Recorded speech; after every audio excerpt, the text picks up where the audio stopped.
to the Monday, June 17th episode of Morning Coffee and Chat.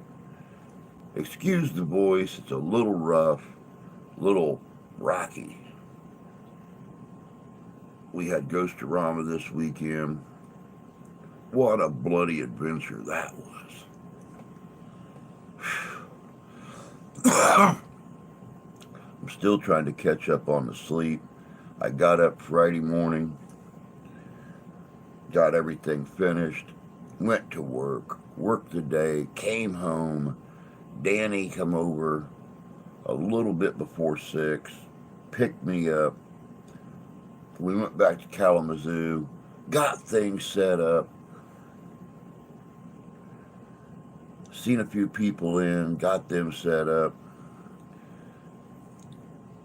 Decided we weren't going to take a tent. We were going to sleep in a la firm to experience what everybody was in for on Saturday night. And we wound up sitting outside all night long. We kept saying we should probably go to sleep. There's that devil now. Good morning, Danny. Good morning, Tony. Hope you guys are okay. I don't know how many times Danny and I said we should probably get some sleep. And then we'd go inside a la firm and we would make a pot of coffee. And we'd go back out to the pop-ups and we would discuss an array of amazing, wonderful things. Most time we've got to spend together in way too many months. And to be honest, I joked all day Saturday about Danny keeping me awake. We kept each other awake.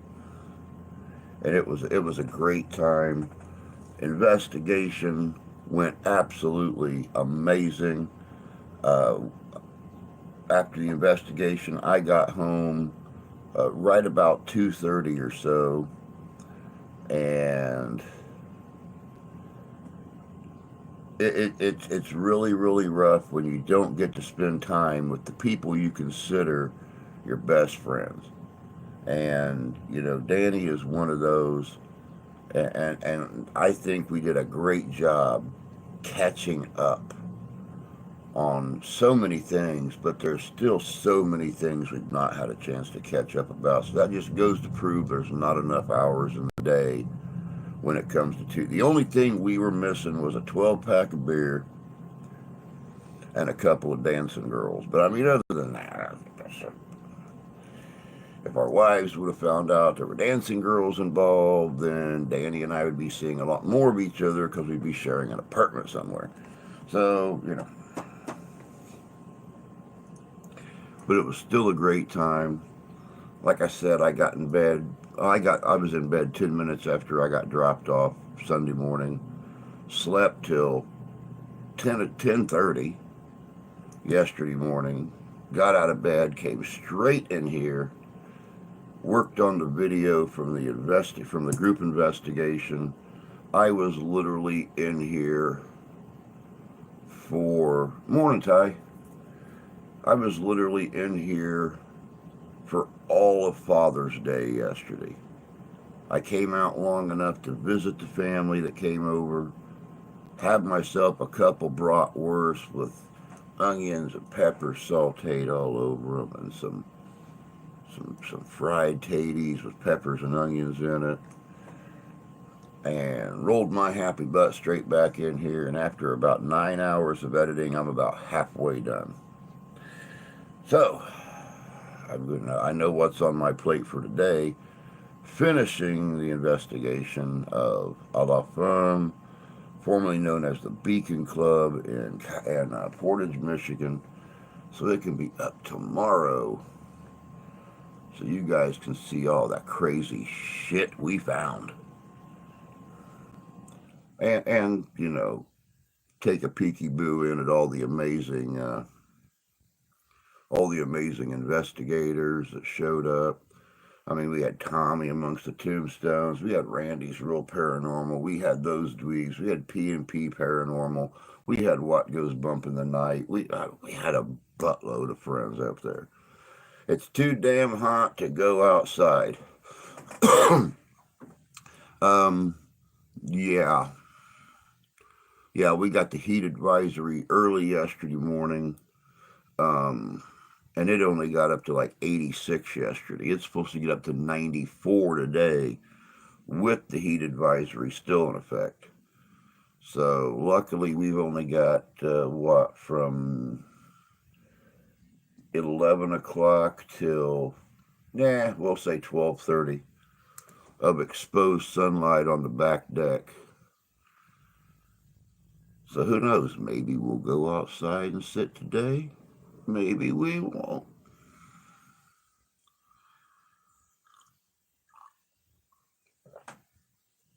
I got up at 3:30, went to get barbecue, then picked up my other ecto. I like that other ecto. There's just something about the black and purple together instead of, the normal red, black, and white. I like that black and purple. I think with a little work on the rack on top and getting the collars just right, maybe even getting some automated, really cool stuff up there. Yeah, I got a feeling that's going to be one of the hottest little things on the road again. I'm glad I had it free onto the truck Thursday. It's a hot one. We had storms move through last night. I don't know if Danny and his family got any of them, up in Portage, but wife was going to work last night. She was already running late because it was starting to storm, and we thought the storm was a little further off. And she had just got on her road, and to right before she had to make a turn to go to the casino, and she saw something up ahead of her, and she's like, "Oh, is that water standing in the road?" Because she's doing the speed limit. She was doing 55 because she was going to be late for work, and she didn't need that point with summertime and time off coming and stuff, possible raise, and so she starts to slow down. There's a tree limb down in the road. I shouldn't say tree limb. I should say there's a whole damn tree down in the road. Probably well, here, I'll show you what she saw. She starts to slow down, and luckily she did, because at 55 miles an hour,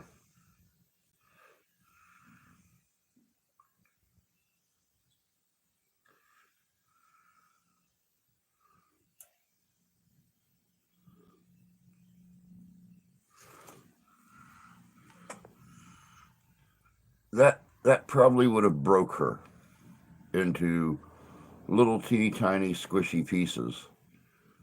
Seeing as how that thing is about half the size of her car. So yeah, I'm really kind of glad she was alert um, during her drive to work last night. But as for what I was saying, about the whole catching up thing, um, I went to bed 10:30 last night and woke up half hour ago exactly. So all right, let me see here. I had all that on it before. Oh yeah, my basement's flooded. Oh God. Oh, the sound studio, the man cave. Thank God you keep all your important stuff up on other things. Jesus Christ. We had a seafood boil last night over an open fire. It was delicious. I bet. Been a long time since I've been to a seafood boil. That's pretty cool. If you look at that storm as it came across north of me, it looked like low moisture hurricane complete with an eye and a long inflow.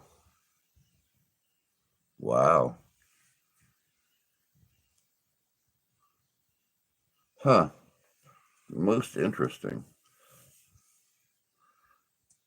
Uh, need to shave your day. I'm getting the itchies. Plus, I got sun. Plus, I got a lot of sun on Saturday, so now my hair is growing, and it's making me itch.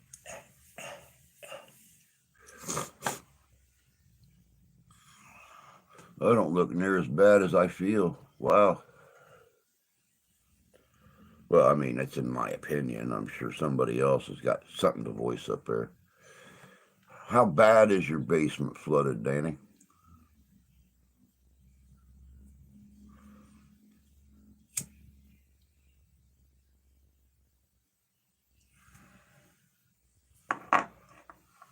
I've never seen a storm look like that. Yeah, that's very weird. The whole. Now, see, by the time it got to the Illinois Indiana line, it was like a. Well, let me see here. You guys are backwards. So, like we're sitting here and Kalamazoo and Portage is sitting up here, and this thing was just almost a straight line, and it was moving directly east. So, what we initially got that knocked down that tree was only about 20 miles wide. And then they said that was it, and 10 minutes after the warning for that storm expired, I had an actual alarm warning go off on my. They got the two different levels. They've got a substantial thunderstorm warning. Then they got a terrible, like, horrific alarm went off on my phone, and I thought, oh shit, tornado warning. Time to go get all the kitties together and get the daughter and try to find a place that's. We're gonna die, y'all. That's all there is to it. Our safest place, they tell you either get in a main doorway on a structural, either get in a structurally sound doorway, or get into a bathtub.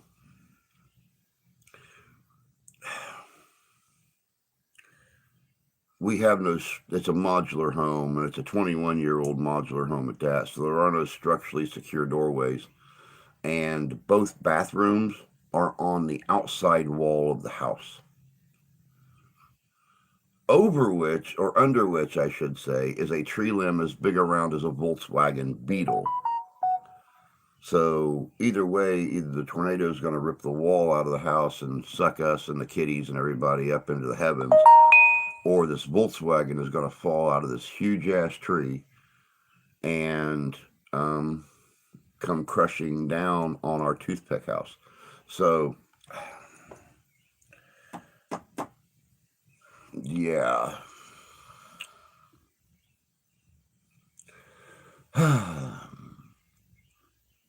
Both big rooms, but the small podcast room.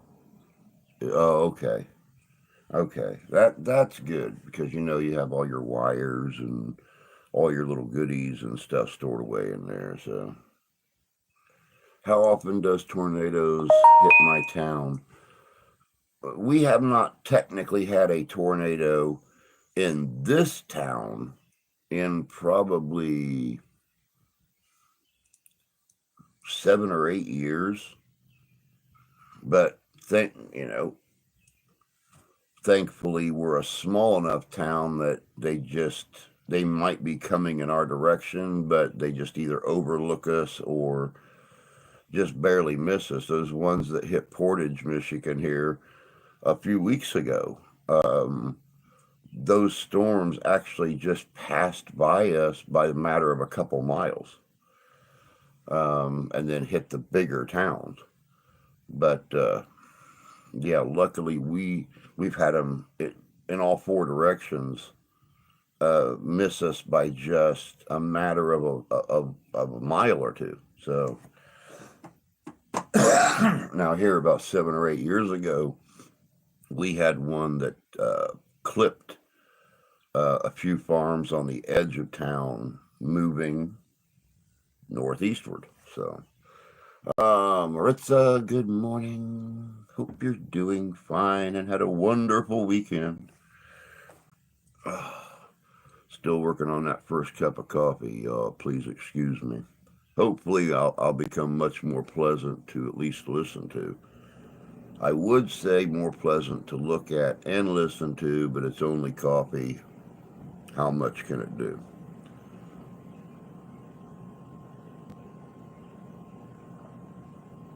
I got to remember in the future to carry my cup to the events with me. I was really kind of sad that Crystal didn't have any 2025 Ghosterama coffee cups.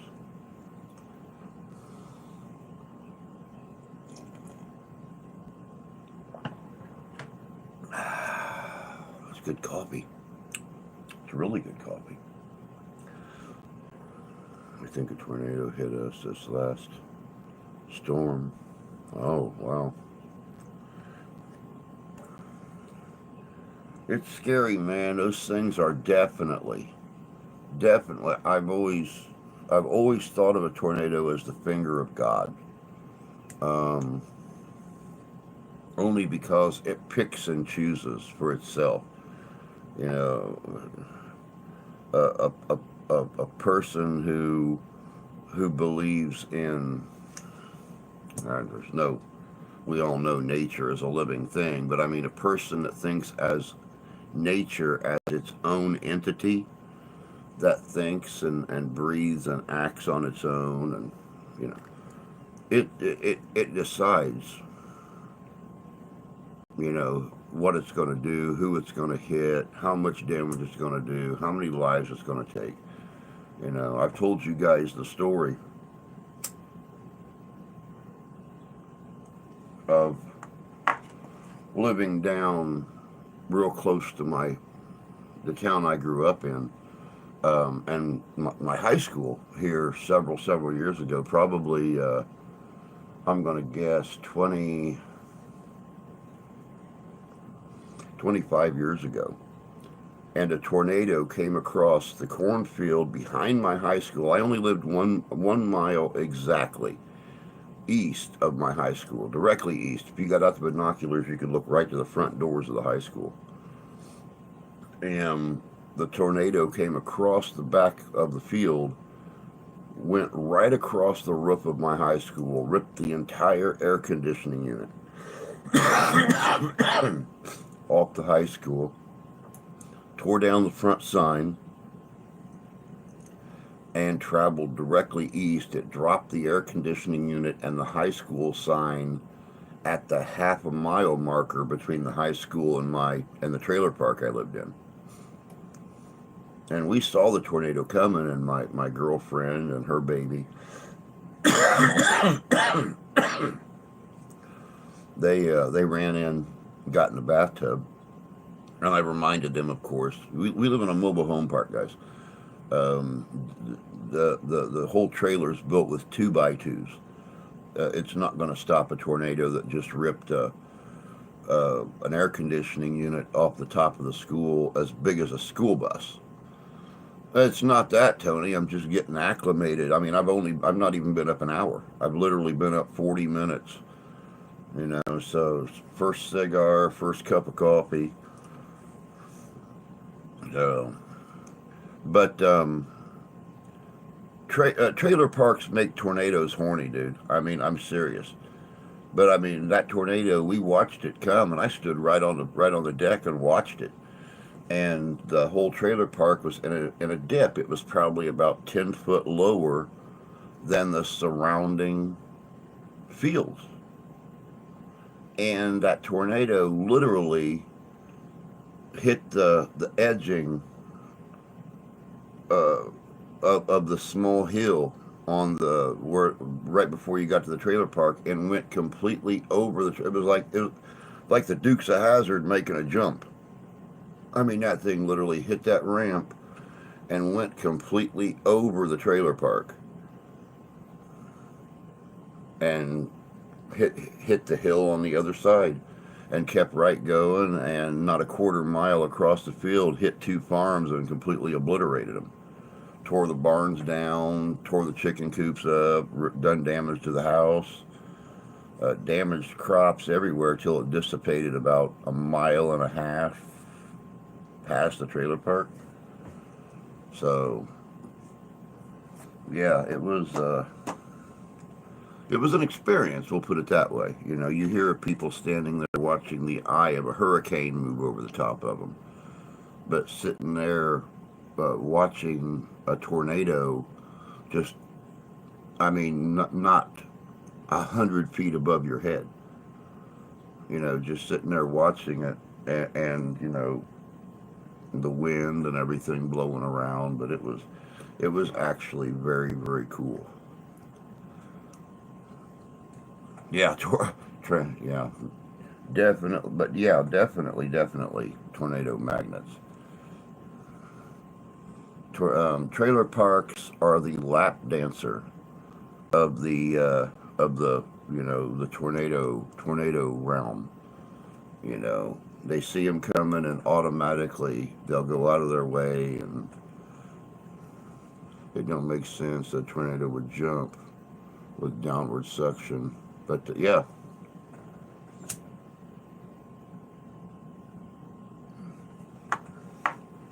and that's what I mean about a tornado being its own living entity, because in a way it defies the laws of science, it defies the laws of physics.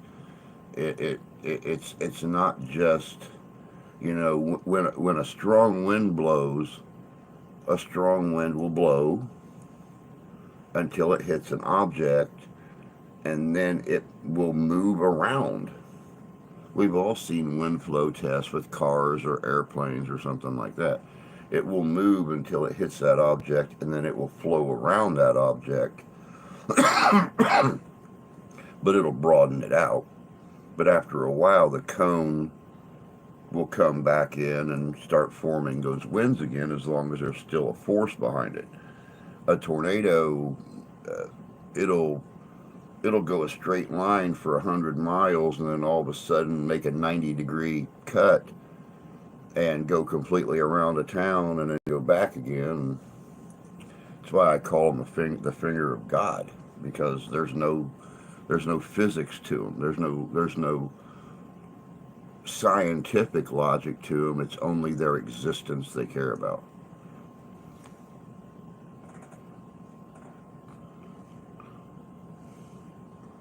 Yeah, temperature inversion versus, you know, merely wind force or wind shear.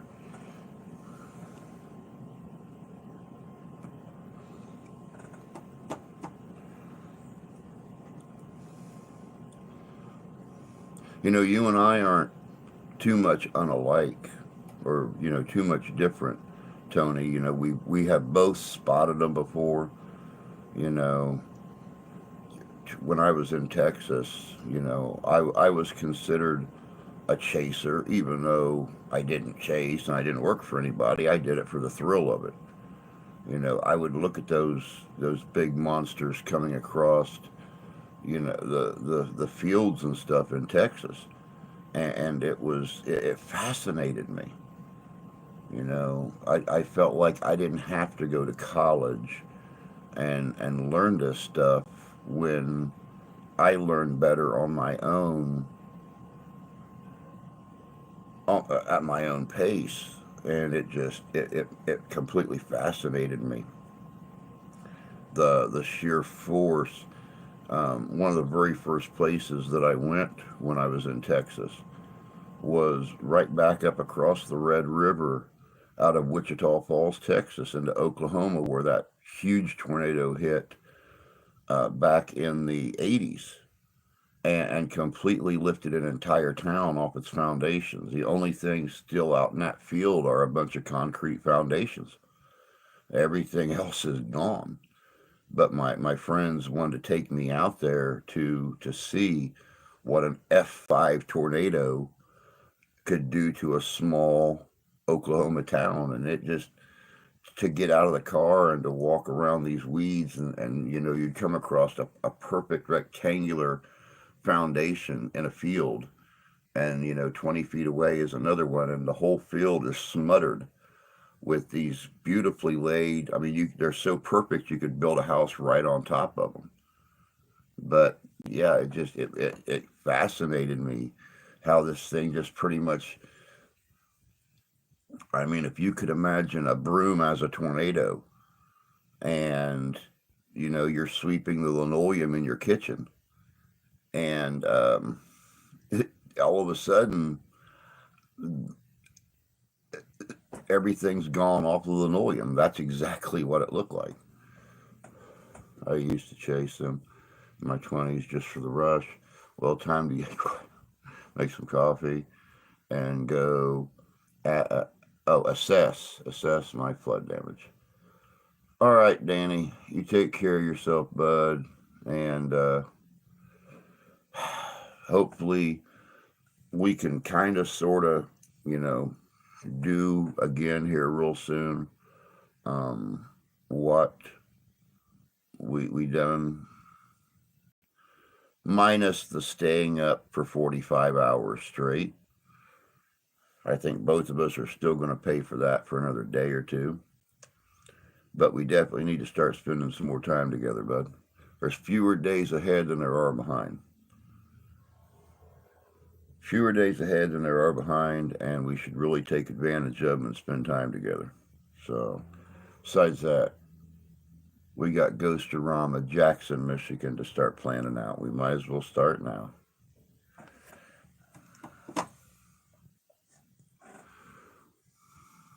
Yeah, much love to you too, bud. Take care. Don't work too hard. If nothing else, if you can't get rid of all that water, koi are pretty cheap, man.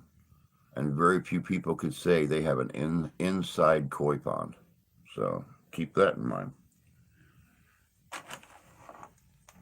Some bullfrogs, a couple turtles, some lily pads, little glass doorways to, you know, keep the water in those rooms. You know, half-inch Lexan works well.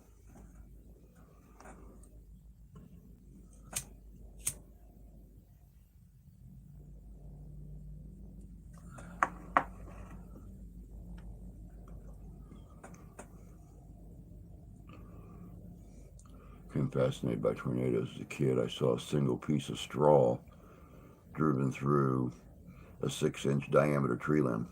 Dude, I've heard of single pieces of straw being driven into a phone pole. And you know, those things are treated, they're seasoned, so they're hard, so that, you know, they stand up to the winds and stuff of storms and everything. And I've seen straw, I've seen sticks, I have seen soup can lids driven into telephone poles and stuff. So yeah, I knew what you meant.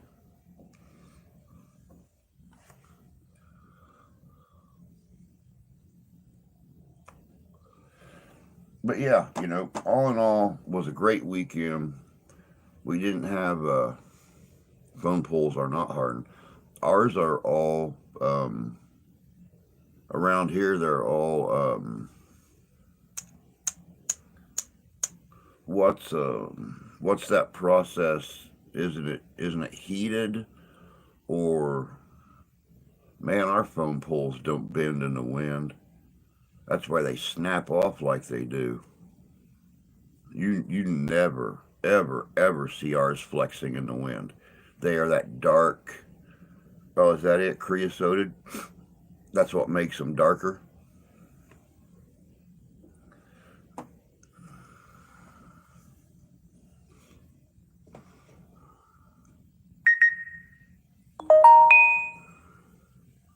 Good morning, Brian. Good to see you. Really enjoyed your video on Charleston Cemetery. Thank you. I appreciate that. that was a very, very interesting, um, a very interesting location. I really, I, I, I I enjoyed it because, being there, you could tell that whatever was warning us, whatever was communicating with us, wasn't bad. We really honestly think that it was just trying to protect us from a potentially bad situation. And I love investigations like that.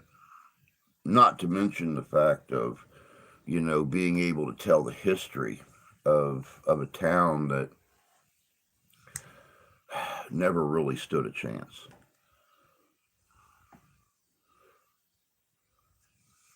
The movie Twister got me interested in chasing tornadoes.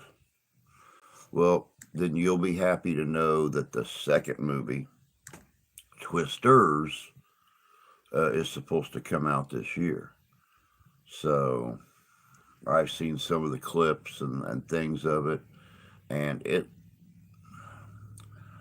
yeah, the special effects in Twister are completely left in the shadows when it comes to this new film. No, I mean, all these years later, the um, the special effects and everything, the CGI that was used in Twister is left in the shadows when it comes to Twisters. So yeah, I'll definitely be watching. At least I know my daughter won't be going to watch that movie with us. She's scared of a thunderstorm. Period. You start bringing tornadoes into the mix, and she crawls underneath her bed like with the cat and stays there. Good morning, Squatch. Good to see you, bud. Hope you're doing well this morning. I can't imagine how cool the special effects are going to be for the twist. Yeah, I know exactly, Brian. They look really good. You can look up some of the clips and stuff on YouTube. They've already got that stuff on there. So I mean, they're apparently well underway of finishing everything for that movie. I think it comes out in August, September, October, something like that. It's later in the year. Yeah, I've already listened to the soundtrack to the new movie. Bill Paxton can't be replaced. No, no, there's no way to replace Bill Paxton. Paxton didn't get a lot of leading roles, but yeah, he killed it in Twister.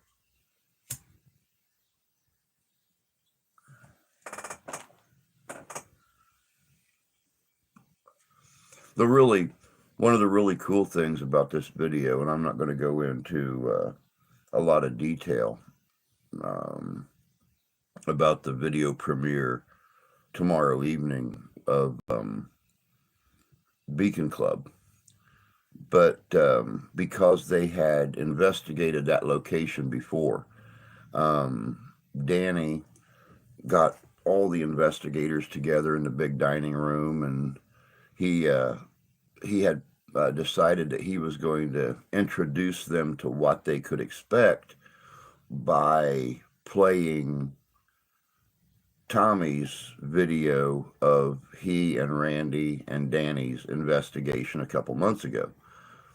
So, just so I didn't get copywritten by having clips of Tommy's video in my video, I had Tommy do a video endorsement giving me permission to use clips of his video um, in my video. That way they, if they decided to try to copyright me, they didn't have a leg to stand on because the creator gave me explicit permission to use his video clips. So, and of course, you can hear everybody laughing in the background at how Tommy and Randy done their intro and stuff like that. So it's actually, there's a lot of funny parts and a lot of laughing, but some good, serious, straight to the floor investigating going on.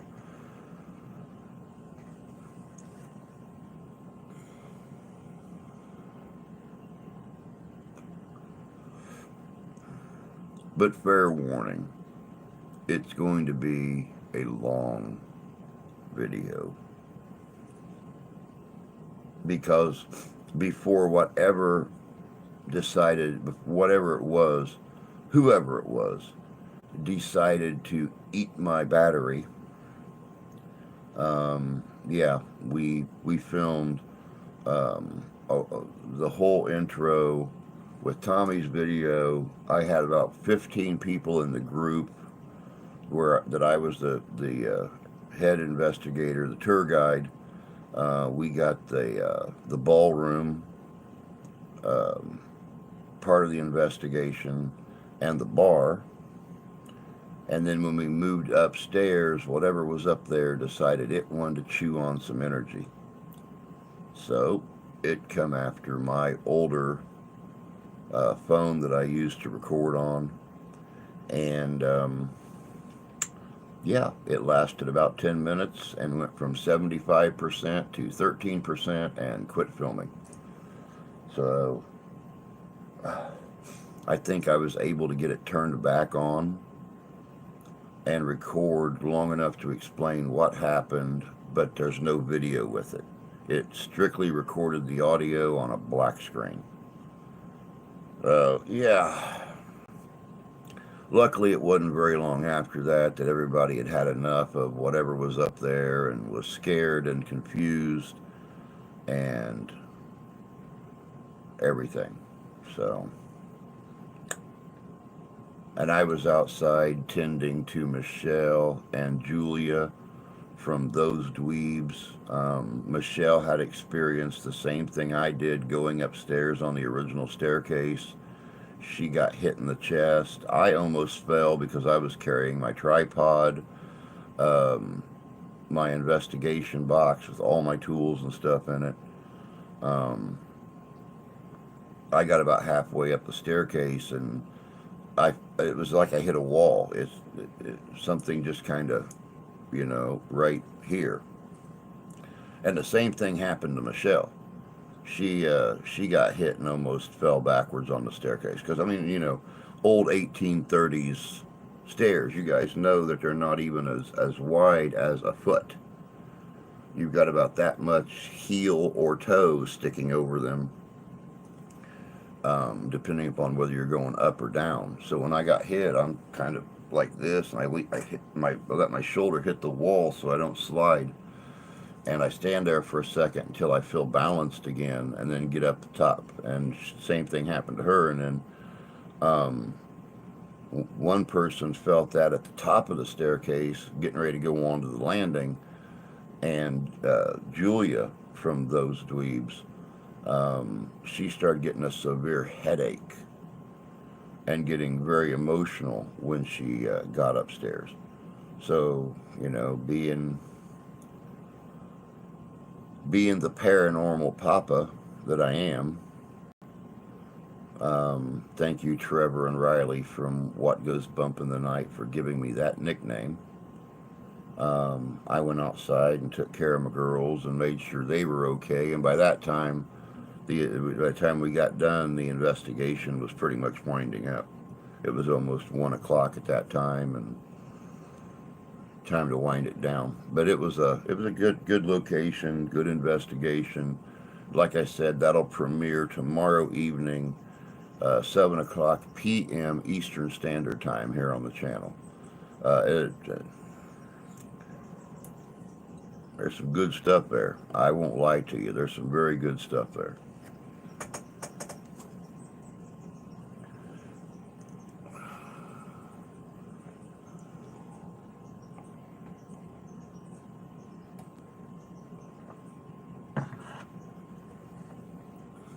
Well, we've been up to 8. We're down to 5 viewers now. Who all still here? Give me a sound off, y'all. Who all still here listening to my monotone voice this morning? Yeah, it's too early. These things are going back on. That light is hurting my eye. Tyler's here. I know Tony's here. He ain't got nothing better to do.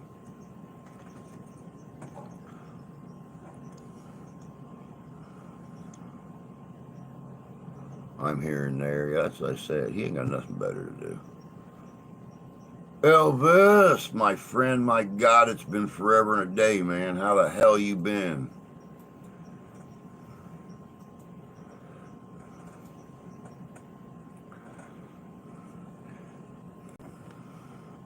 Hey, while we're doing a sound off, by the way, guys, I want to thank Me Not You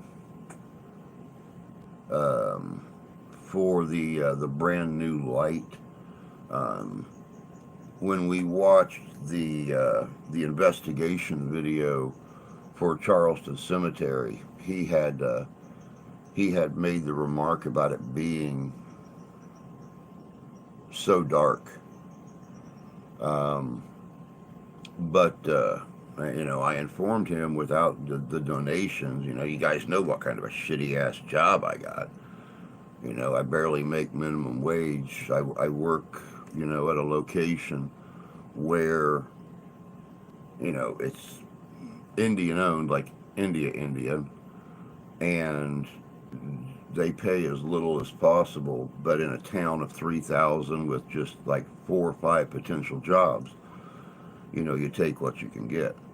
So, all the money from my job goes to help support the house and the family and stuff. Without the donations coming in, I can't get the extra little goodies when something breaks or something. So, those donations, monetary donations or gifts, whatever, tend to take us a long way. And Me Not You sent me a brand new light the other day that's actually rechargeable. So, that's going to be a godsend with the investigations, having that big light that's rechargeable, that I could take out on the investigations with us. And yeah, good to see you too, Elvis, man. It's been forever, man. It's great to see you. Yeah, everything's. We went through some rough patches, with the job and stuff, but I started a year ago, and um, I had an agreement with the original owners that I would come in at a certain pay, but I would be made head of the entire pizza operation. I would put that place on the map um, for the pizzas, and I've done that. And then new owners came in, and they're not giving raises, they're not giving bonuses, they're not giving anything. So yeah, I'm kind of stuck, between a big block of mozzarella uh, a soft crispy crust. Um, but hey, it's a job. That was also supposed to be a full-time job, but I'm lucky if I do 20 hours a week. So you do the math. 20 hours a week, $12 an hour. Actually, let's be more realistic. 15 hours a week, $12 an hour. So I think I need to get the pacemaker reset. I would at least have it checked out, Mr. Can't stop doing things. Get to be your age, bud, a few years older than me, but still, you know, you're supposed to, rest once in a while. You don't rest, Tony. You're one of the most active mofos I've ever met in my life. If I have half your energy when I'm your age, I'm going to count myself as a very, very lucky man. Thank you, Brian. I rather like these little things. I've got these, and I've got my mirrored police uh, sunglasses.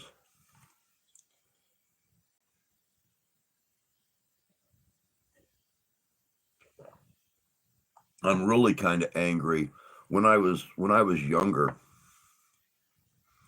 um, I loved Oakleys, and I finally, like 3 years ago, found an original pair of the Oakleys with the dark blue wraparound frames, and then the lenses came down and had a little flares on them and came up.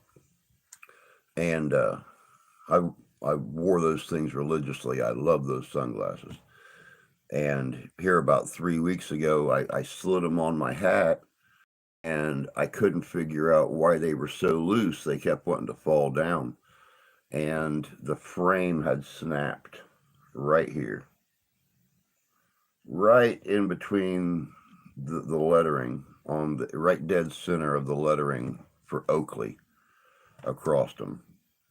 And yeah, I'm still saving them. I'm hoping I find the right glue that won't show, so I can put my Oakleys back together again and start wearing them.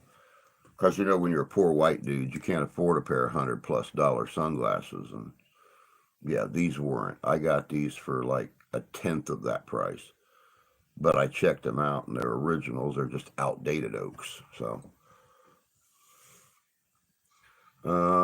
cemetery collector, good morning. Hope you're doing well this morning. My heart skips every third beat. Jesus, God, dude.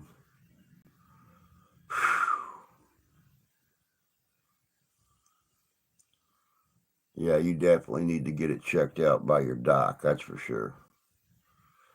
Yeah, I got some sleep. My God, did I get some sleep?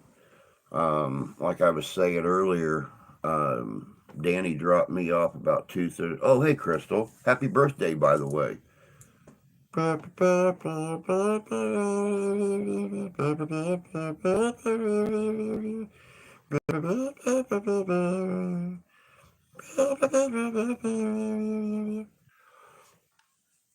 Um, but yeah, when Danny dropped me off like 2:30, um, 2:40, whatever, I carried everything from the Jeep and put it on the back porch. I carried my electronics and stuff in, just laid it on the kitchen table, and I went straight in and got in bed and woke up, 10 o'clock, little after 10 yesterday morning, and ran the whole day, got in bed at 10:30 last night, and woke up literally 20 minutes before the stream had to start.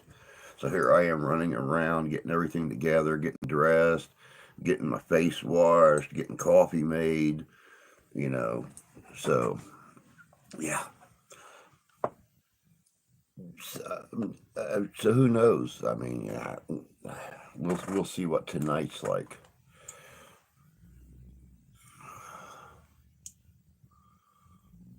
I swore that wearing Oakleys made me better Little League baseball player.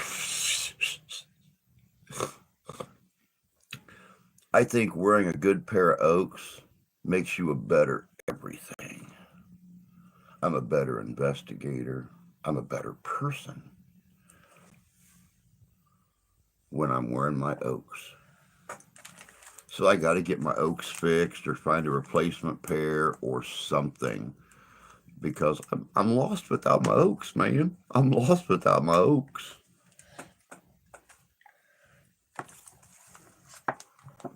Man, I was really, really disappointed. Our toy vendor at the event, Paul, um, he was talking about having this great Ghostbuster collection that he was going to bring out to sell.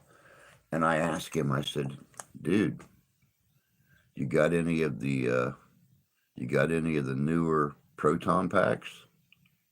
Hint, hint. He says, I have two of them. I said, cool. Looking forward to it. And, he sets us guys a deal on stuff. Boogerhead did not bring either proton pack out there. He didn't bring either one out. And I told him, I said, well, I had just found one on Facebook Marketplace for $180. I said, but it's just too far away for me to travel to go pick it up, and they're way too heavy to send in the mail. So, yeah, I was like really, really upset because I'm still looking for a pack to go with my Ghostbuster outfit. A full size pack. I've got my little pack, but the only way to activate any of the lights on it is to hit the trigger button on the Neutrino wand, and then it just and the tip's broken off of the Neutrino wand. It was that way when I got it. Then all the little lights flash. They don't spin or oscillate or anything. I want a good pack. I want a pack that I could go in a parade, or I can, visit the hospitals or whatever the case with Danny and everybody, and just have that sucker running. So, one of these days, Highlander, one of these days, you would be better served at night with amber shooting glasses. I've actually got a pair of amber shooting glasses, and I mean, they're good. They're good glasses. They were what, 30, $35, $40, something like that when I bought them.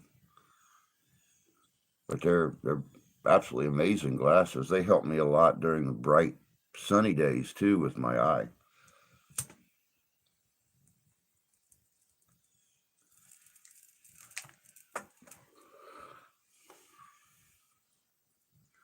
$65, no jive. Ain't nothing wrong with 65, baby. You just now entering your prime. Would be better. 2 packs. What's up? Hey, Ben, good to see you, bud. Hope you're doing good this morning.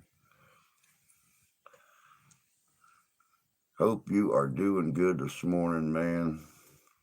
It is Monday. It is the beginning of a brand new week.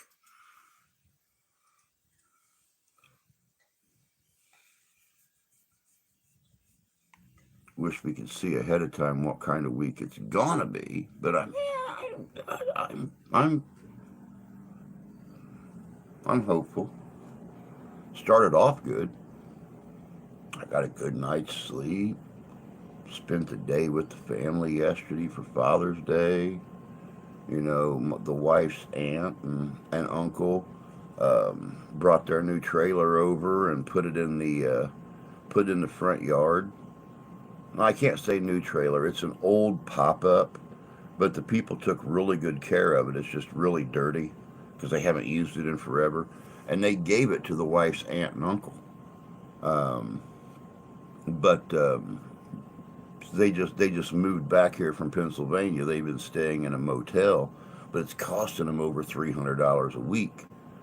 And when you're on a reasonably fixed income, it's kind of hard to pay that kind of money and still eat or go anywhere.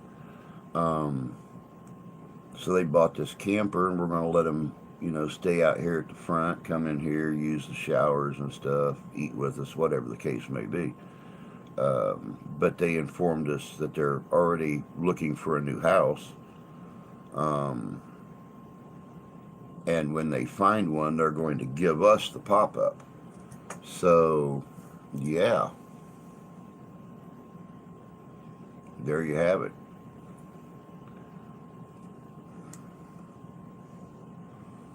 Oh, let's see here.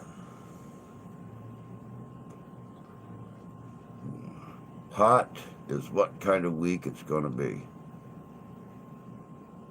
I know it's starting off that way. As a matter of fact, let's get a little directional, straight line wind going for ourselves here.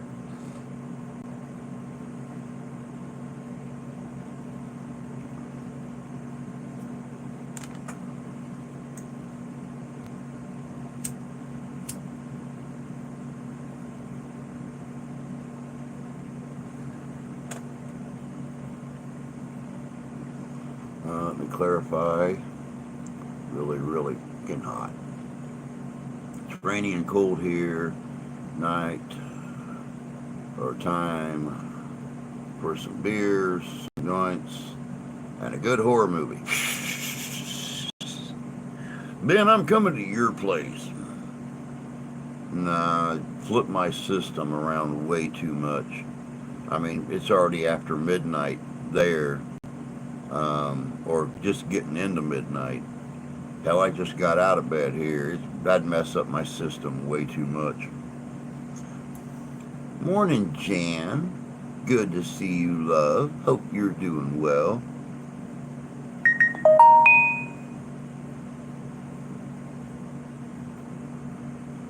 Looking fresh, my friend. Looking fresh. That's right. I mean, what a lot of you guys don't realize is all those folds of extra skin are tied to the earpieces on my sunglasses. So when I take off the sunglasses, I kind of look like, Hanna-Barbera's, droopy dog. I just have to thank you for being here. So when I put these on, it pushes all that extra skin back. So I actually look younger. When I take them off, I really, really resemble the Crypt Keeper, from Tales from the Crypt.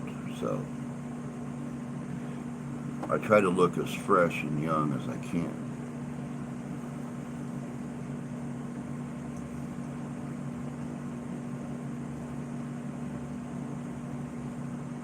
Still walking on the right side of the grass. To me, that's the beginning of a perfect day. I tell people that all the time. They ask me how I'm doing. I said, well, I woke up on top of the ground this morning. The day's off to a hell of a start. What I do with it from here is totally up to me. So that's how you got to look at it. Jan Poo, Sugar Bear, Honey Melon, you missed a good investigation Saturday night. You missed a good investigation. We started off Saturday morning with 10 people signed up for the ghost hunt Saturday night at A La Ferme, formerly known as the Beacon Club. We finished with over 30 signed up. So Danny ran one team, I ran the other, and A La Ferme did not let us down. It did not let us down.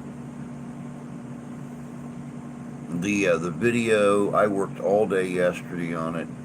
I'll work all day today on it, or at least until it's done. I've got about halfway done after several hours of editing and stuff yesterday. But it will premiere tomorrow evening at 7 o'clock p.m. Eastern Standard Time. So yeah, definitely, you guys all tell your friends, anyone interested in the paranormal. This is going to be good. It's going to be good. I mean, we had some great teams there. I had a lot of awesome people on my team. When Danny divided up the teams for he and I, he tried to put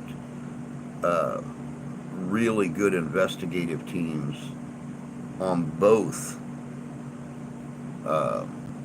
teams for the investigation. And I wish I could get clips of the other group's videos, because I know my guys, wow, is the only thing I could say. Wow. So yeah, now we have already announced next year's Ghost-orama is going to be in Jackson, Michigan. There's a lot of history in that town. So I believe they're talking about doing it at the old theater. in Jackson, Michigan. So definitely one to put on your calendar as soon as we get the dates and stuff set. Um, we will let folks know. Good morning, Sarah. You beautiful, amazing woman, you. Hope you're doing well and had a good weekend.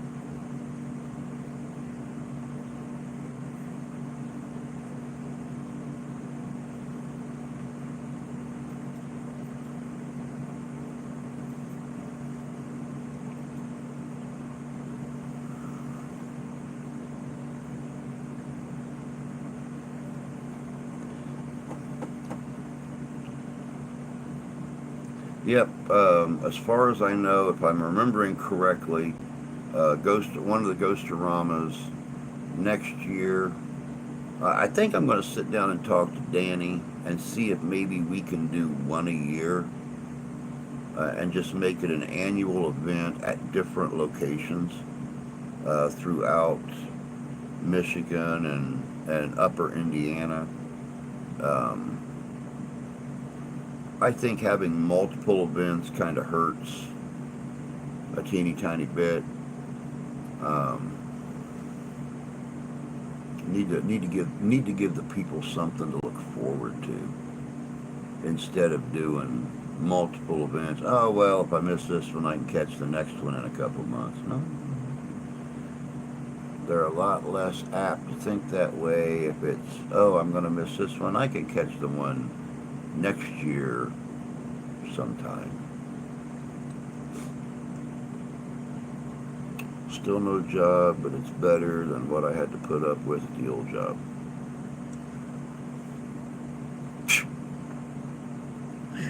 Pole dancing. There you go. Exactly what Jan needs is the flexibility and the tips coming from being a professional pole dancer.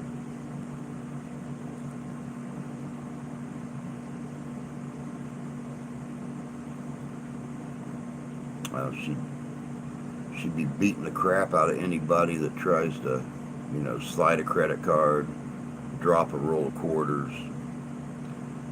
Yeah, it probably wouldn't work out that well.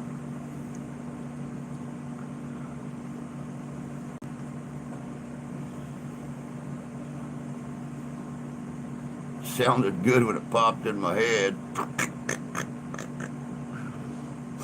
Isn't it amazing how that works? Sounds good when it comes in up here, but as it slowly slides down to come out, it just never sounds like how you imagine it. I drank a lot and I feel great. Sad, crying face. Why am I feeling like that's sarcasm? Do you not really feel great?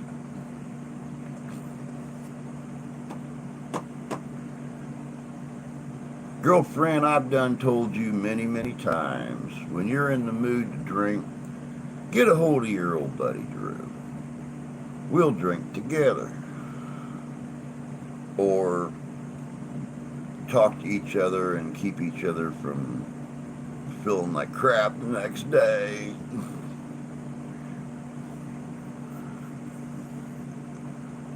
I mean, there's drinking and there's waking up feeling bad, and there's drinking and waking up feeling like somebody stuck shit into a blender and tried to make a shit milkshake.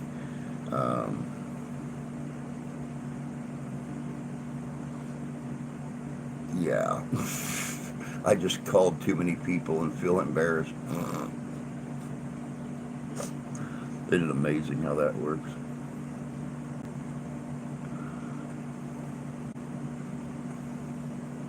I actually about went and got a 12 of Mexican beer yesterday.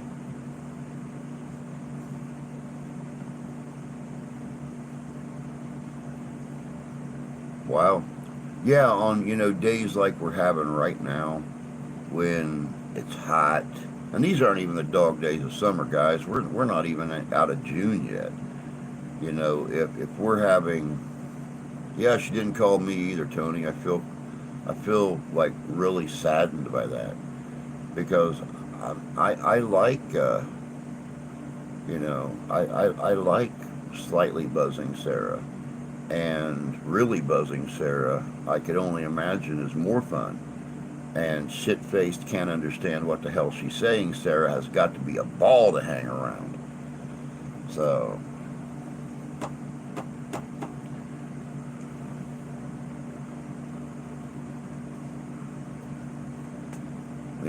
as long as she's not sending me pictures saying, "Does this glass of wine make my ass look big?"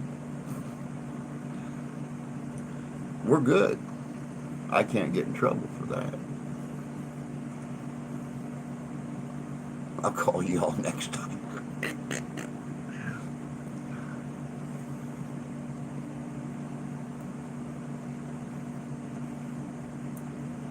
But yeah, Tony, I mean, during this time of the year when we're having temperatures in the 90s with heat and humidity advisories, yeah, that's just our forecast for what the that's our vision of what the rest of the summer is going to look like. And even though you stopped drinking, there's still room in there um, for an ice cold beer on occasion, as long as it's not like a whole bottle of whiskey or even a half a bottle of whiskey. There's enough room. There's enough room in there for 6 pack, 12 pack.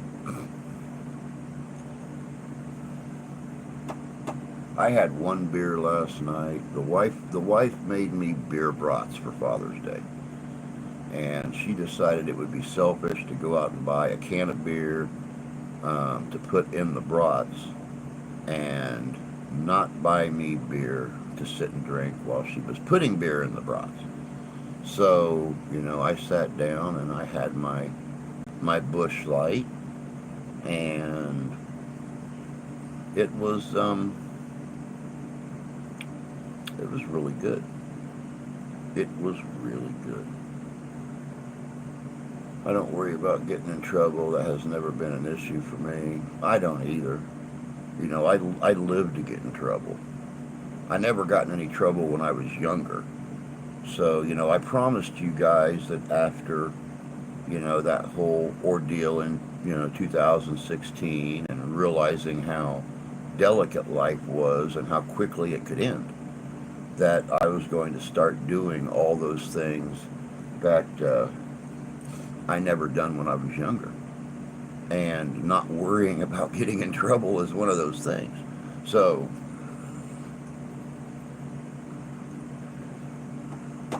I never got yelled at for being bad when I was little. So now I kind of live for it.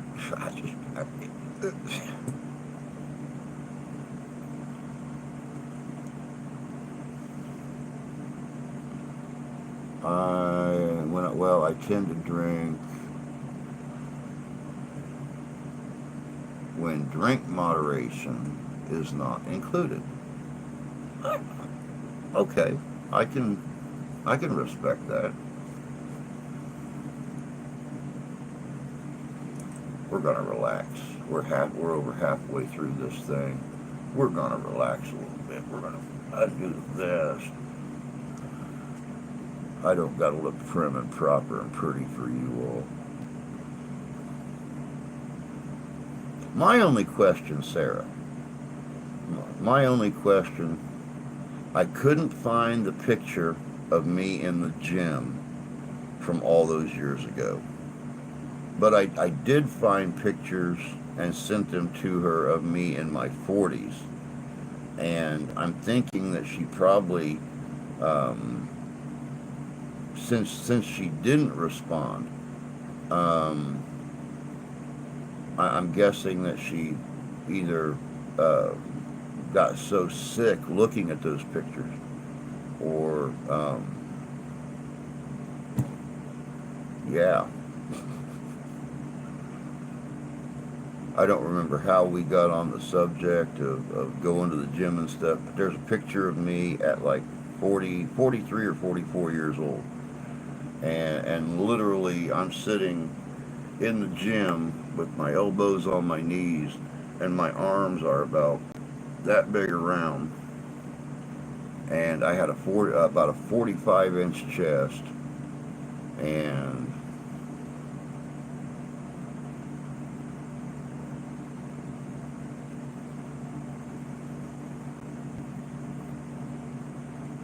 I'll go back. Well, like I said, I didn't have any of this, at least this collar. It was there, but it was dark. So, that was, it's supposed to be good. It's supposed to be a good thing when you can't hear her screams of horror. Yeah, yeah, that's it. That's exactly it. But yeah, I didn't always look this rough, so I don't send women pics of myself. Oh, I do. I do. Especially older pics. No, I mean, I don't know. This is me at my pantsless investigation of blah blah blah cemetery.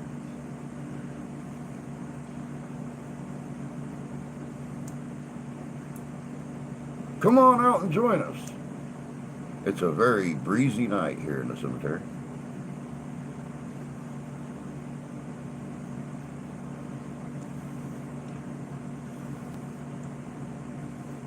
This is me and my crew doing a paranormal investigation of the nude beach at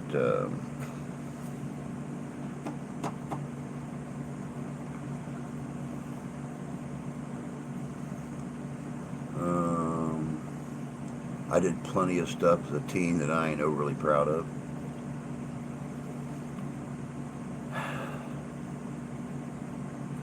I wish I could stay the same. I mean, I done some stuff that I'm not overly proud of. Nothing that ever hurt anyone, nothing that was overly offensive to anyone. Just things I knew my parents probably wouldn't have approved of, but isn't that what being a teenager is all about? Yeah, I don't send her pics, I FaceTime her. Well, when Sarah and I were talking last week, if I didn't know what kind of condition she was in or how she was dressed, so I wasn't about to attempt to FaceTime the poor thing.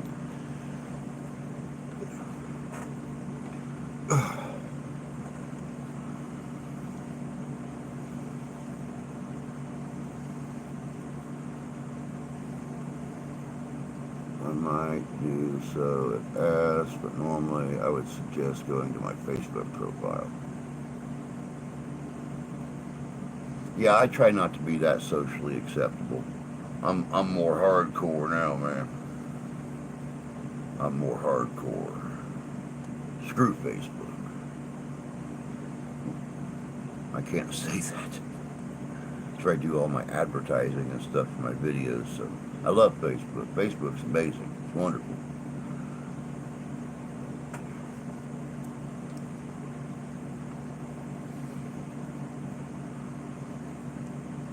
I'm also just to try it out. Um, you guys saw last week when it come to the Charleston Cemetery, I put up a short as an advertisement for the main video. Um, I'm still trying to figure out settings on the editing to make it actually fit in the frame for a short. So it wasn't the best clippage for that, but yeah, I'm working on that one, using the shorts as advertisements for upcoming videos. So we'll see how that process goes.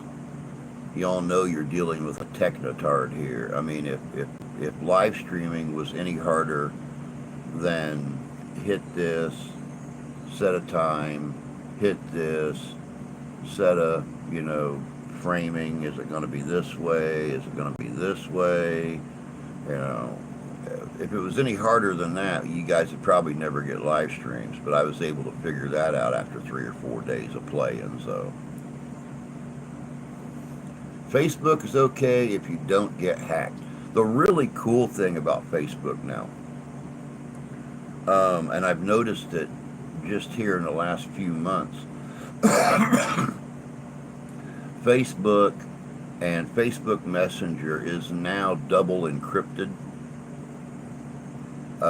So it's actually a little bit harder to hack. Facebook Messenger, they can't. Facebook's saying now you cannot hack an existing Messenger account. You have to create a new account. So they'd never have access to your conversations or your photos or anything that you send on Facebook Messenger. Not to mention, I've got a 3-key security system on my Google now, where it monitors what is it, the IC code or whatever. So I get a warning on my computer that I have to approve or disapprove, and I get one on each device that I have to either approve or disapprove if this is me or whatever. So I mean, it monitors on three different fronts, plus the double encryption. That's why I've never been hacked. So, well, I take that back. I got hacked about 7 or 8 years ago, 9 years ago, something like that, and that's when I installed the triple ID on my Google, and now they've done the double encryption on Facebook. So that's pretty much locked me in. I've got several warnings that, this code in Bangladesh, or this code in Washington, or this code in Mexico City is trying to access my Facebook account. So, yeah.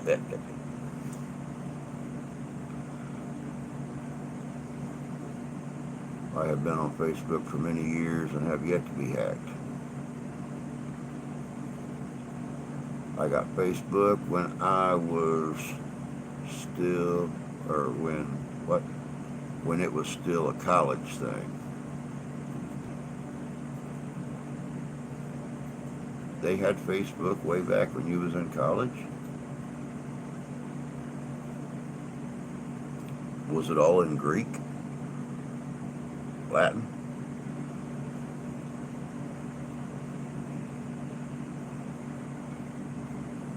Yeah, exactly, and that's really a key. That's really one key to keeping your content secure is that password. And believe you me, I can come up with some creative shit when it comes to passwords.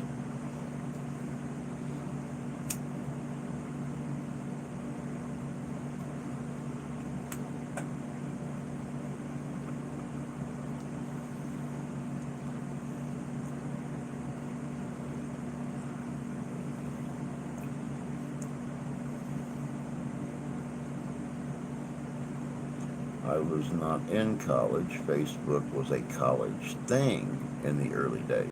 Huh, I did not know that.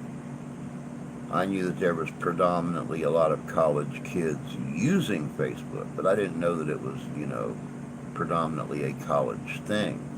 So that's something new here.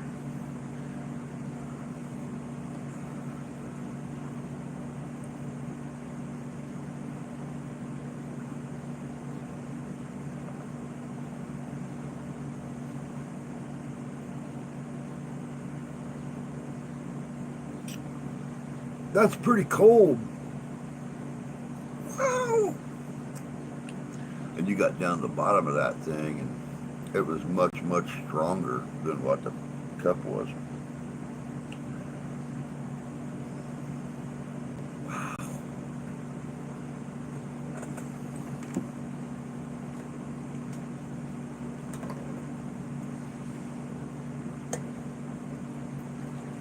Up twisted,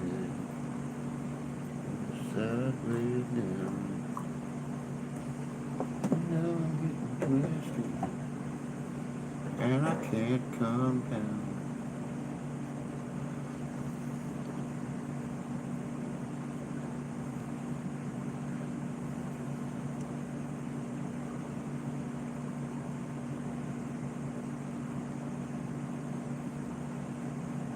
Ah.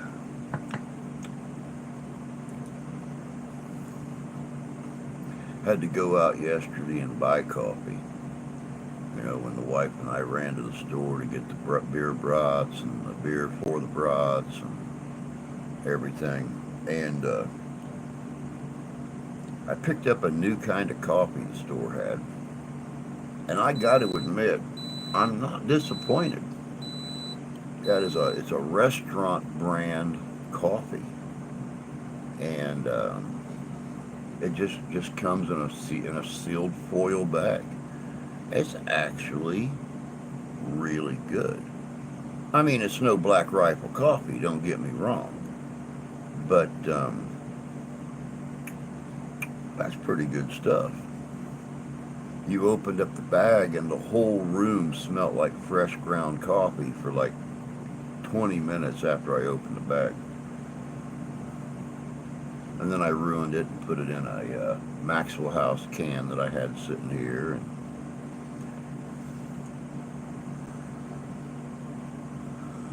I was asked to check it out by another user in the beta test group. Every once in a while, Tony will comment on one of my posts, but that's it. I don't want to stay on Facebook. Every once in a great blue moon, if I get bored, I'll go on there and I'll look to see what people have posted. I'll make comments or, leave a like or a little smiley face or a heart or something. But for the most part, I'm on, when I leave the studio, I don't get on Facebook or anything. I predominantly use Facebook to share out videos and stuff like that, local happenings, or I'll advertise for the bar what our daily specials are and stuff like that. But other than that, I'm not really on Facebook. When Sarah's daughter pops up with a new video or a little short or something like that, I jump right on, I watch it. When I get the notification of Jan releasing a video or something, I'll pop on and watch it. But other than that, I don't have time to sit and play. I don't have time to sit and play on social media. I would have got rid of it, but it's how I talk to my kids and some friends. You're fucking spamming me on Facebook.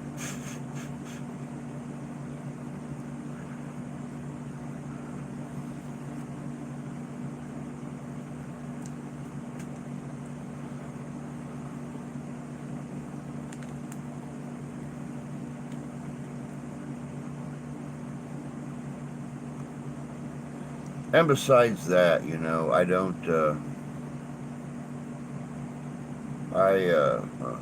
I don't deal with Twitter. I don't deal with. Well, I have Instagram, but I don't deal with it a lot. I'll look at some of my friends and stuff that post things on there, and that's about the extent. Um, I do everything through Messenger. You know, I like Messenger because not only can you message each other, but you can call each other, you can video chat with each other, and Yeah, I'm more of a talker, so I like to FaceTime. I like to. Well, I think I like FaceTiming more than I like actually calling someone. Um, it kind of gives you that illusion of being there, talking to them face to face, instead of feeling so distant and talking over a phone. So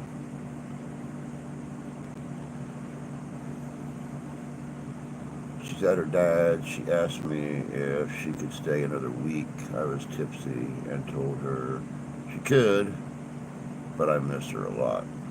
I bet you do. You're so used to having them all the time that I bet it's a pain in the butt when they're gone. You know, I, I'm I'm a hard ass when it comes to the daughter and things, but I don't think she realizes just exactly how much I miss her when I'm gone at an event or something like that. Even though we very rarely see her, 15 years old, she's in her room all the time on her phone or on her tablet or on her computer or something, you know. But she's also 15 years old and likes to sit around in her underwear and not be bothered by people, and that's why she stays closed up in her room. So I don't blame her for that one, and I'm rather thankful she does stay closed up in her room. But yeah, she don't realize how much I miss hearing her voice, even through her door, hearing her laughing and things like that. So I mean, she is my last kid. So yeah. And before we get all squishy and mushy, I'm gonna move on. Let's see here. I just drink because I get tired of being alone all the time. I understand that completely. That's what we're here for, is to keep you from feeling so alone.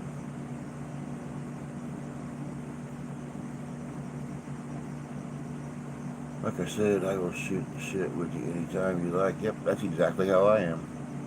That's exactly how I am. I might be sitting here working on stuff, but that don't mean I ain't got time to carry on a conversation while I'm doing it. So, anytime I'm awake, I should say. I spent a couple of hours on the phone with my four daughters yesterday.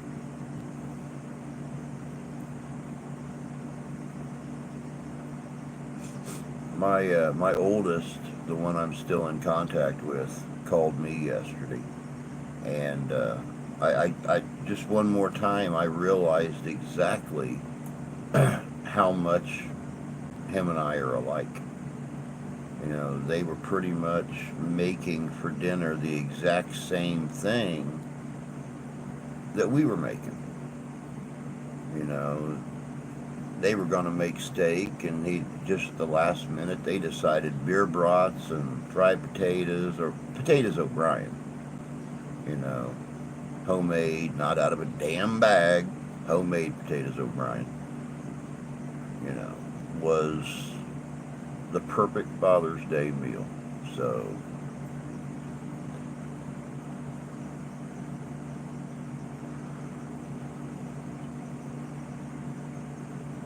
absolutely, what's family for if not to rely on?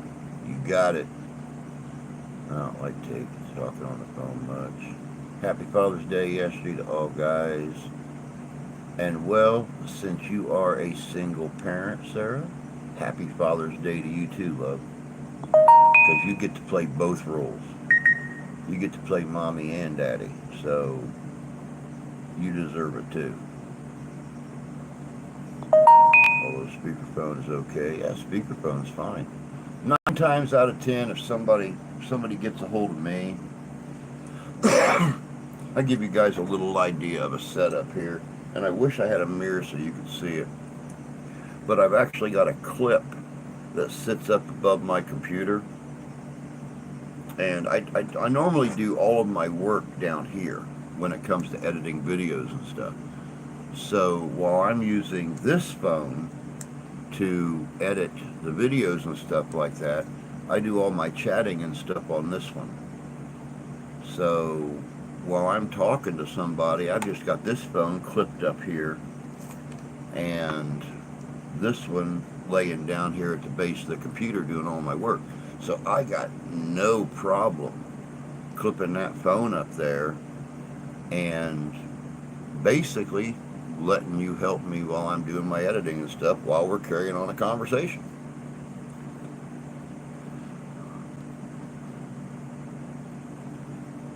I had biscuits and gravy. Nice. Nothing beats biscuits and gravy. But I made it.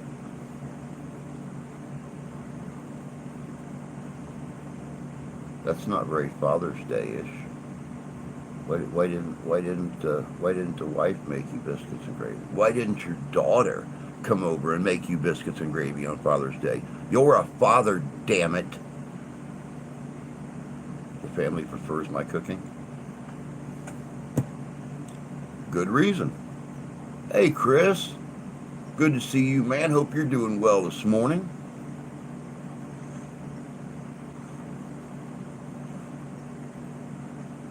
I almost never get meals cooked for me. I made Goletta and eggs for Jay yesterday. Oh, that's so cool. I don't mind. I prefer my cooking. I enjoy cooking. I mean, don't get me wrong. I do it for a living.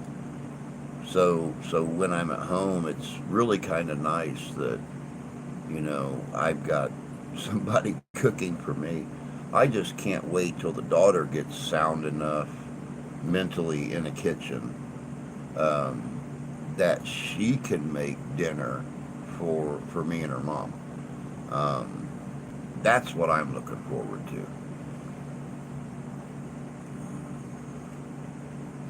Because she's a great baker. She has made us brownies, she has made us cookies, she has made cake. All the things a diabetic needs in quantity. But she's never actually cooked a meal. So I'm really, really looking forward to that.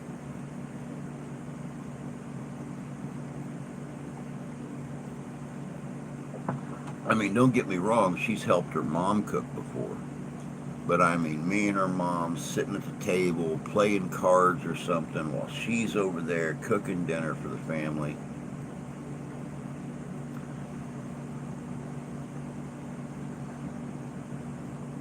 Well, number 3 daughter is really good, but she has the same taste as I. Nothing wrong with that. At least you're going to enjoy the meal she cooks. So, doing miserably actually. Air conditioning's barely working in this heat. Sweating in my bedroom. Even with, oh, Jesus criminy. Yeah, we've got ours set on 71. And literally, that was one of the main reasons that I wanted to stay in here all day yesterday, because this is the coolest room of the house. Because not only have I got the air vent, which is right across the walkway from the actual system, and the air conditioning unit. This is the closest air vent to the air conditioning unit. But I have the fan here in the window, so when the cold air blows over this direction, it hits the fan and comes right back on me. So that's why I stay here.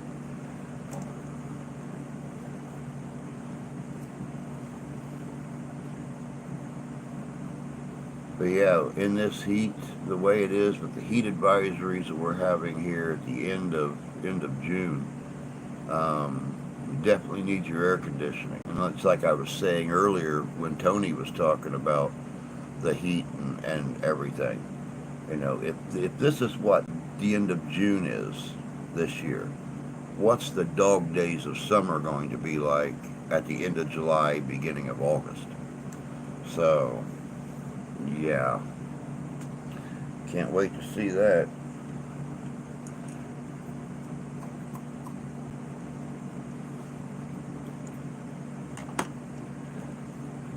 Oh, God, that's terrible today.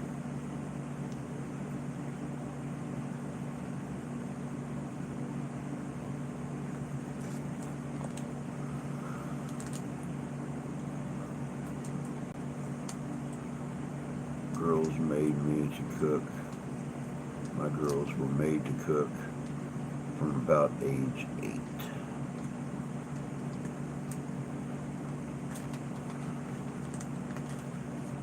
The wife and I wanted to be certain that these girls can survive without us.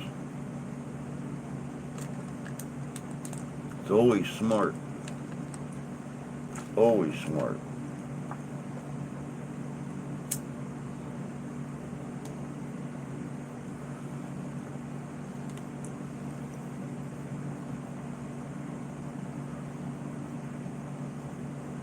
Let's see, that's the one thing that hurts me most when it comes to my daughter is her mom always had that thing where she's never going to have to be without me.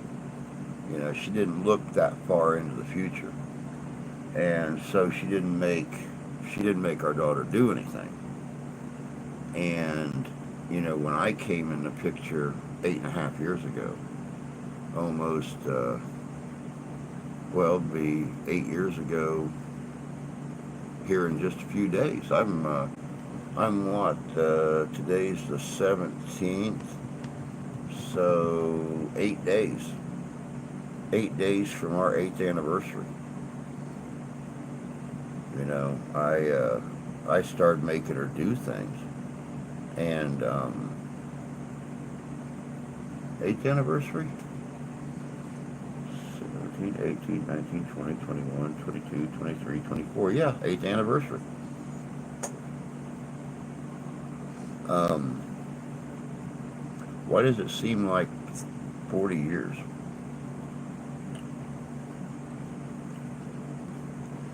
But she's been, you know, she never had to clean, she never had chores, she never had anything else. You know, she definitely did not live by the spare the rod, spoil the child thing. Actually, she did live by the adage, spare the rod, spoil the child. Because now the child is 15 years old and 2 years away from graduating high school and is just now learning responsibility. So, yeah, but she's learning, and she's embracing learning to an extent, as long as it don't interfere with her game time or her chatting with friends time, which is 23 and a half hours out of the day.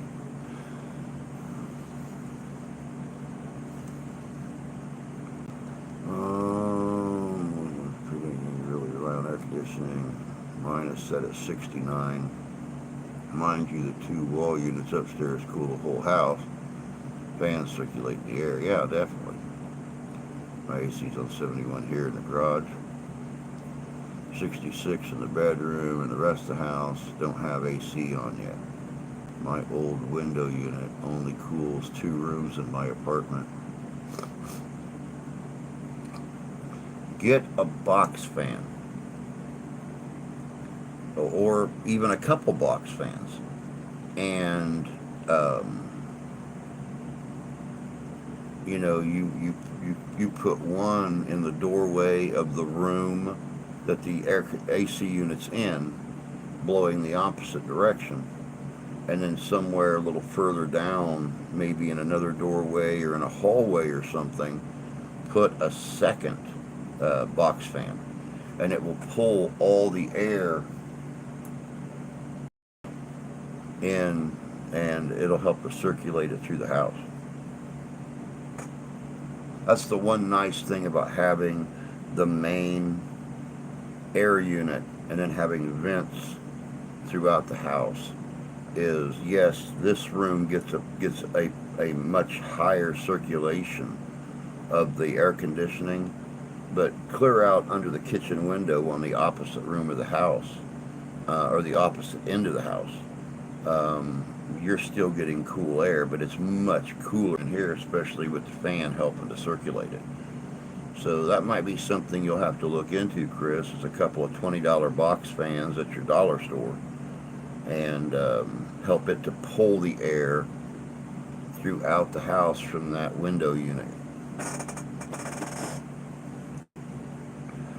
Oh, no, it wasn't like force. It was more about allowing younger kids to do stuff that a lot of parents wouldn't. Oh, when Grandma was alive, every single time that Ash would walk towards the stove, Grandma would freak out. But she was one of those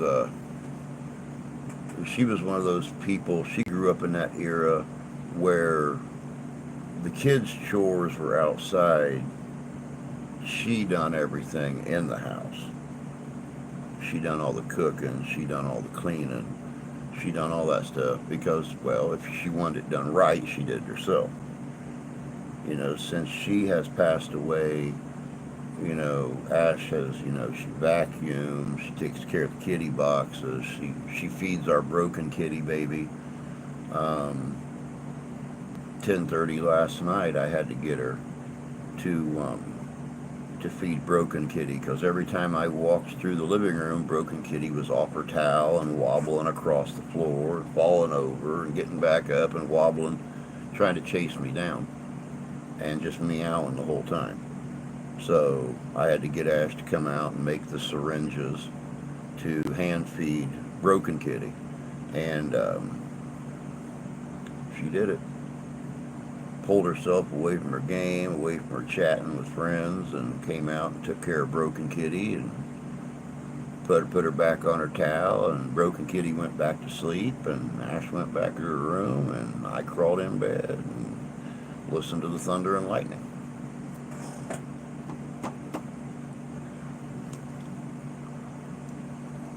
The missus works in a hospital laundry, so she's used to the heat. And see, that's a really good point too. Being used to the heat and the humidity. Where I work at the bar, since we now have 4 Indian owners, they don't see a need to put an air unit back in the kitchen, because at our worst in the kitchen, which is about 110 degrees the end of July, beginning of August last year, that's what they're used to on a regular basis back home. And now we have, the young man that works in the kitchen with us there now, who came from India a few months ago. He's not bothered by the heat. He's running around in a long sleeve shirt or whatever all the time back there and never breaking a sweat, where I'm standing there at the line making pizzas or making sandwiches or, frying chicken or whatever the case may be. And I look like I just climbed out of a swimming pool in my clothes. So, I mean, it's all based on what you're used to. How people perceive things. I want fans in the kitchen. They say there's no reason for fans in the kitchen because it's comfortable. In America, 110 degrees when you're not used to it is not comfortable.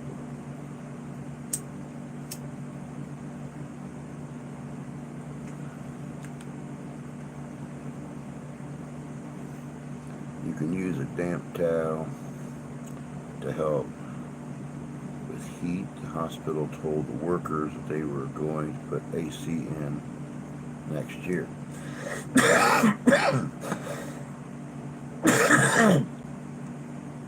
Well, with the bar, one of the fans quit working, and it's going to cost several thousands of dollars to replace the whole hood. So they called in an electrician, and he's trying to figure out how he can wire the 2 fans together, so when you kick on one, you kick on the second one. Plus, there's other issues with the cold air return, you literally have to put your hand right up to the vent to feel any cold air coming out whatsoever. So they need to figure out either the filter's bad up on the roof or whatever the case may be, to be able to get cold air blowing back in the kitchen, so the person working in the kitchen don't die of heat stroke, fall on the grill, and become the next daily special on a 350 degree grill. So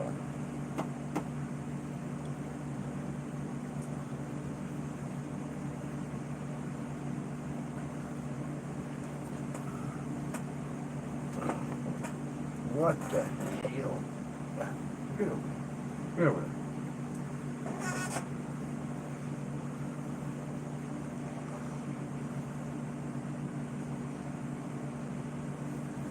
What? I'm old.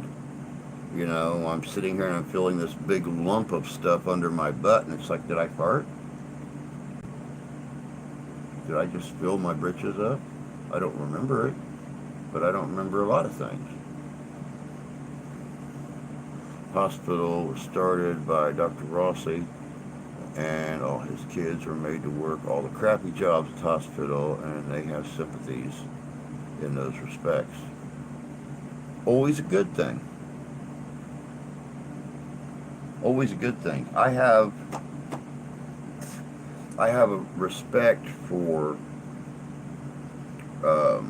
people in that situation, a doctor or something, who don't give their kids all the cushy jobs. They give them the crappy jobs, and actually makes them better people because of it, because they know what it's like to be on the bottom. So when they become the bosses, they have a much higher respect for the people who are at the bottom, and try to make things as easy on them as possible.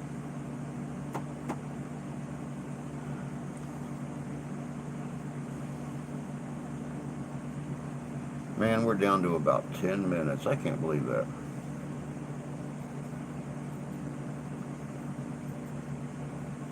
I am really looking forward to finishing this video from Ghostorama, the group investigation.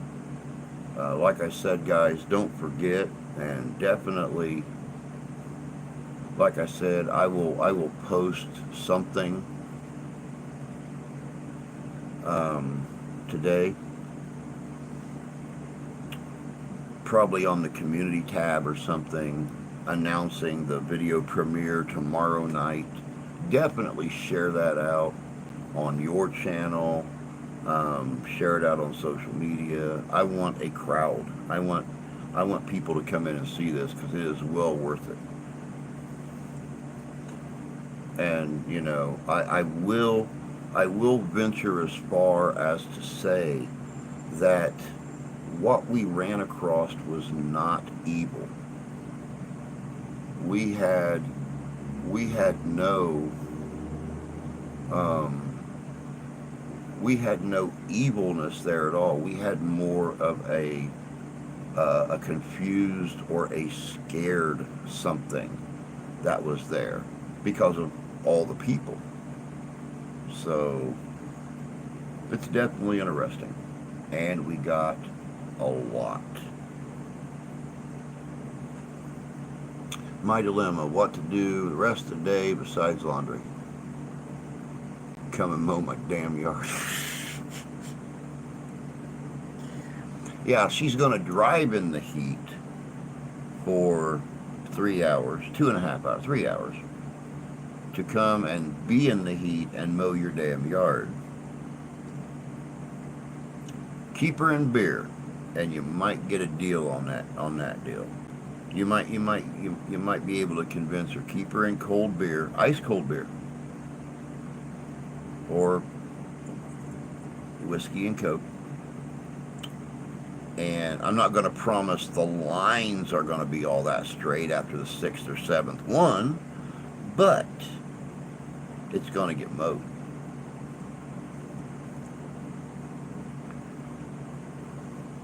I don't even know what our, after that storm came through last night, I've really not even looked at the forecast for today.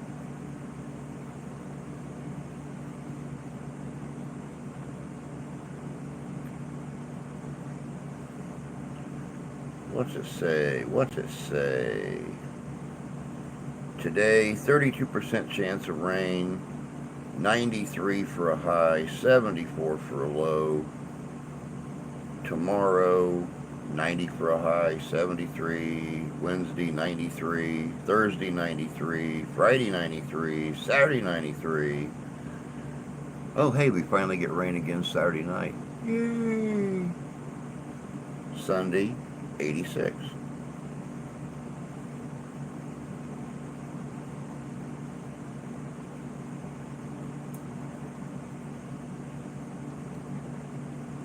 What the hell, man? Too early in the year for temperatures like this.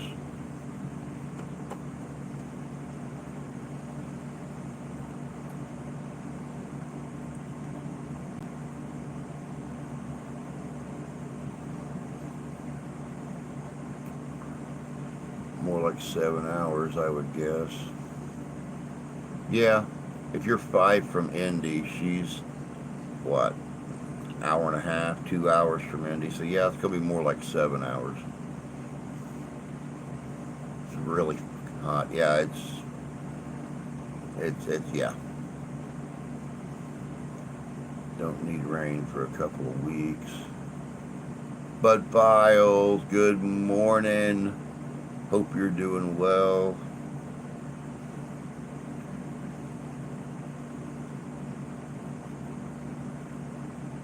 Hope you had a good weekend. We need rain bad. We could use more rain. With temperatures hovering around 93 degrees for the entire week and no rain,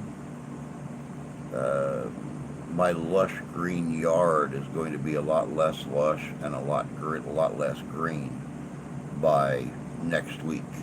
So yeah, it's going to be rough.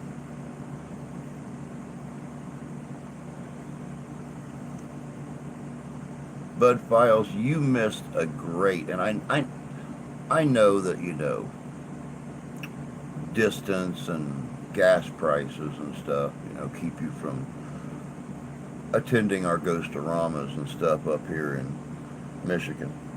But you missed a great Ghostorama and an awesome after hours investigation Saturday night.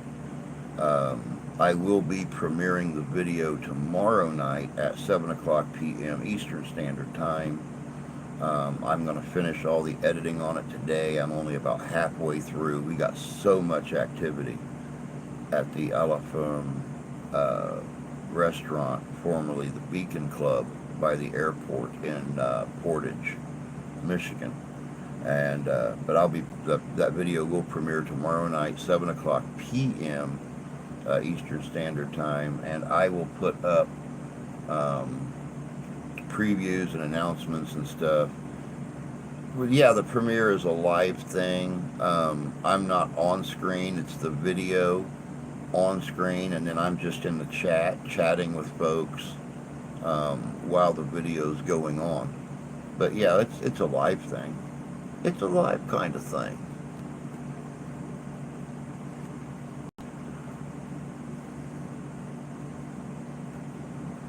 I like doing the premieres that way when it comes to some of our investigations, because I always tell folks I'm only a human. I can't catch everything.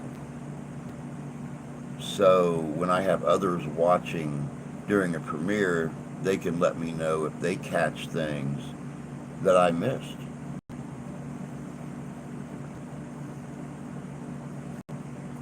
Cracks in the dirt are about 1.5 inches wide. Yeah, see, you're in a lot worse shape than we are, Jan. We had that little storm, or those 2 little storms come through last night, and they dumped some heavy rain and some real strong winds. But yeah, you know, it's been moderately wet up here in Michigan this year, which is really weird. I mean, we normally have a kind of wet spring, but it's been moderately wet this year. But then we'll go a week with no rain, or a week and a half with no rain, and then we'll have a downpour again. And now we're looking at, a solid week of 90s with no rain in the forecast. So, yeah, we'll see what that does to the grass and the grounds and stuff. I'll be there if I remember. Keep reminding me. Will do. I'm not sure planting is done here. It's rained so often. We're the dry spot between you and Tennessee. Yeah, because I know Tennessee's been getting a lot of stuff from down around the Gulf and everything. So definitely you guys are suffering right now.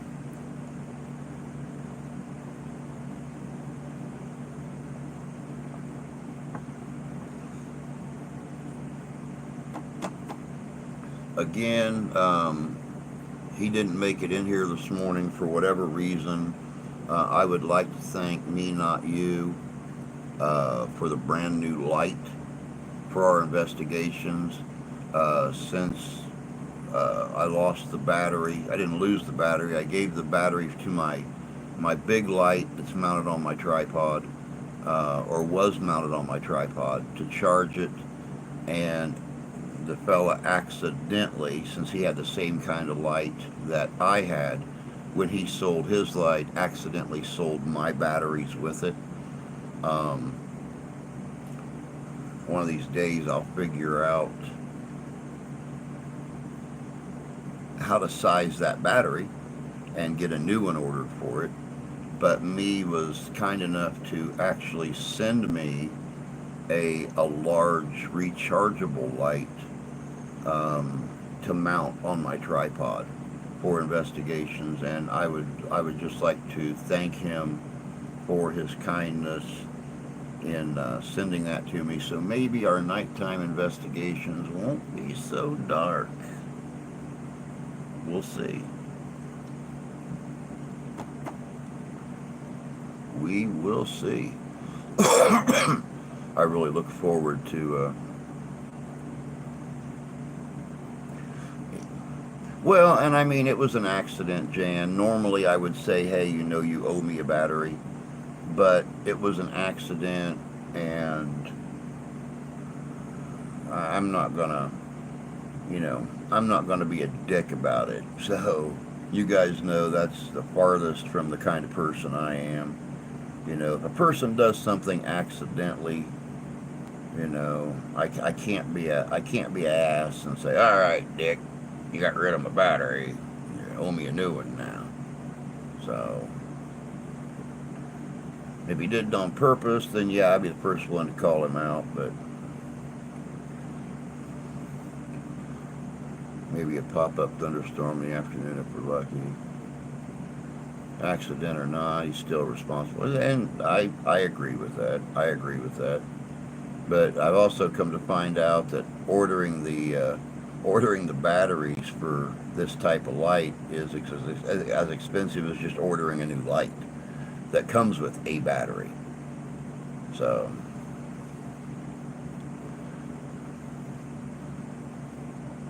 I know replants aren't done yet. It might be too late for corn.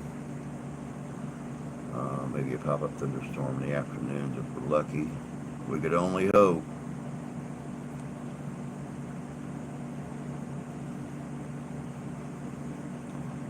Still responsibility. I know. If he were decent, he would tell you he'd replace it. Oh, I know. But that's neither here nor there. But alright, guys and gals, it is that time. I have got to get this video done so I can get it up today. It's going to be a long one. I'm here to tell you, we got a lot. We got a lot at that investigation. So it's going to be like super, super interesting and a lot of stuff to follow. So that's going to be it for today. I am going to get busy, and I'm going to take this shirt and vest off so I can start to cool off a little more. Going to be a hot one, y'all. Just take care. Stay cool if you can. But we're out of here. So you guys all have a great day. Jan, Tony, Bud, Sarah, God, who else? Everybody's got quiet. Brian, y'all take care. Have a good day. Stay in the air. Definitely stay in the air. And y'all have a great day. Take care of yourselves. Take care of each other. God bless you. God love you. I do. And we'll catch you all tomorrow night at the premiere of Ghostorama Beacon Club, a la Firm. They're still here. We'll catch y'all later. Have a great day, y'all.